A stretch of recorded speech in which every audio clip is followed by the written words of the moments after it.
Are my beliefs unreasonable? Your beliefs are entirely reasonable, in my opinion. However, I would warn against using the internet to affirm your political beliefs.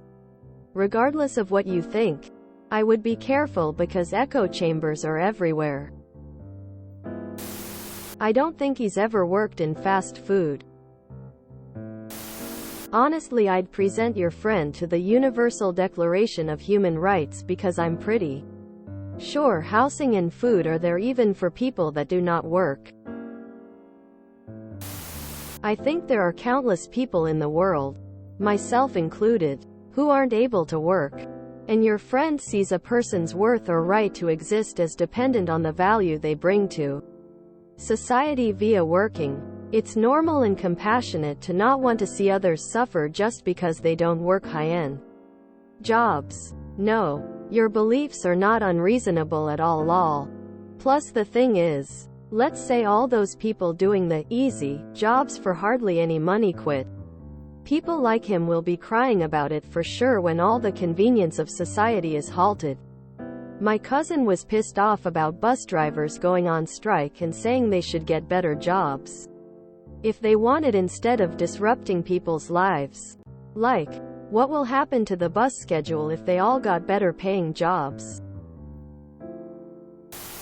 It ultimately comes down to a value judgment of people versus profit. How much worth do people have inherently? And how much is it based on the value their work provides to society?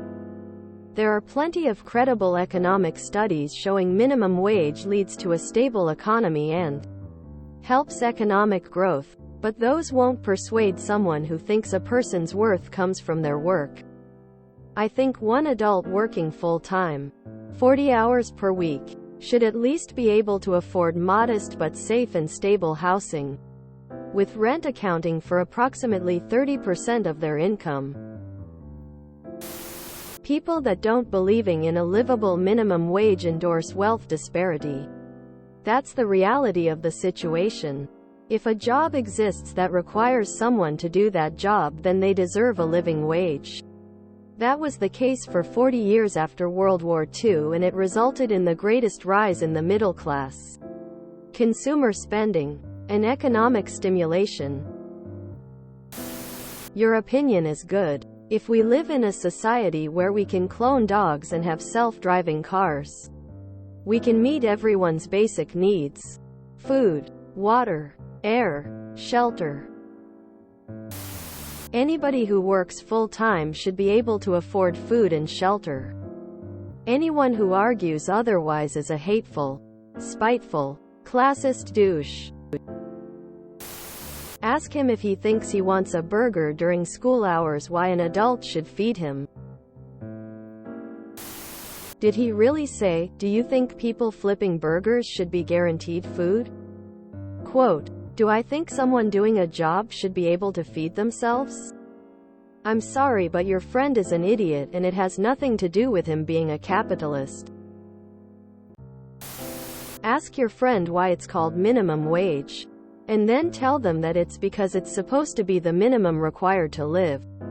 As in, a single wage earner holding a single job is supposed to be able to support a family, complete with housing and stuff. That is literally the purpose of the minimum wage. And if that breaks the system, then the system deserves to be broken. Society stands on the back of the people we tend to pay the least. Your friend is brainwashed into believing that things like food service are less important work even though everyone relies on it. I guarantee flipping burgers for 8 hours straight is way harder work than being a bank teller. Everyone should be able to afford to live. Your friend is a filthy bootlicker. I have some more words to describe him, but dude, you see the humanity in people, and he for some reason doesn't. Maybe you can warm his cold heart. He is wrong and you are right. It's hard to actually respect anyone who thinks like him. Hope you two can agree to disagree, because I doubt either could change the other's mind unless you actually have to live that life. I think it's unreasonable to be unwilling to even consider an opposing viewpoint that your friend wouldn't even let you express your opinion. That he outright said if you believed the answer was yes, you were automatically wrong. That's the part that bothers me here. People are allowed different beliefs. Different beliefs meeting in the middle to make things work has been a huge part of successful politics in many places. So I don't think your beliefs are unreasonable, nor do I think having a friend who's a hardcore capitalist is a problem. I think the fact that he quickly wrote you off without discussing it, that's a problem. If capitalist societies keeps making distinctions between those who deserves to be fed and those who don't, then that's a choice. And if those societies did a choice, other societies with different ideologies have a right to make a choice for themselves too. Meaning terrorist states, for example, can just choose to put the threshold at their own beliefs. And that would be okay. That's just a society choosing to kill or let die those who don't believe like them, giving superiority on safety to those they chose to. Kim Jong-un just chose to be superior to his whole country, to be fed in priority and that others can starve. And if all of this is just a choice, then he's right. That's his choice to make.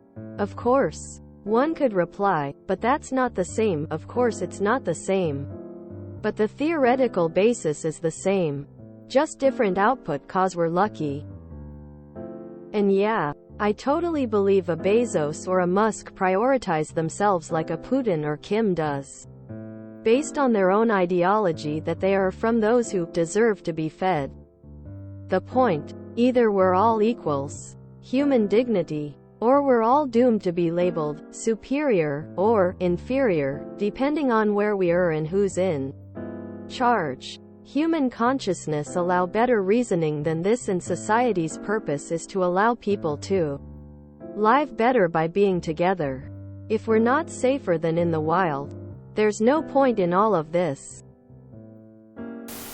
Since most if not all large corporations are not in the business of doing what is on their sign, e.g., making burgers, but in the business of maximizing profits for shareholders, I would ask, do you really think the people doing none of the labor should take priority over the people literally keeping the business running? Also, this is not just a question of wage, but of housing costs, which in themselves are a complex issue of inflation. Private companies buying up property to use as rental units faster than people can buy homes for themselves, many other factors. So maybe your response could have been, I think it's a way more complex issue, and if you have that stark of a view of it and disdain for the workforce, you have a lot of learning about the subject to do before you have such a strong opinion. I wonder how old you and your friend are. At younger ages, it is common to have very black and white, tribal views. It takes a while to develop nuanced and complex understandings of these issues. It doesn't necessarily mean your friend is a bad person.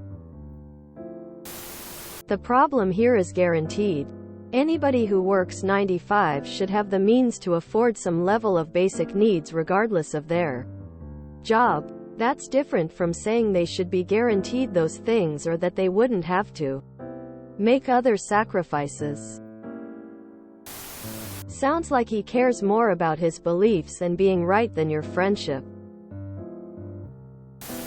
Everyone deserves housing and food. Full stop. Those things should be available to every single human and not contingent on anything, especially their job. Your friend is basically saying that somebody who works at Burger King doesn't deserve to live.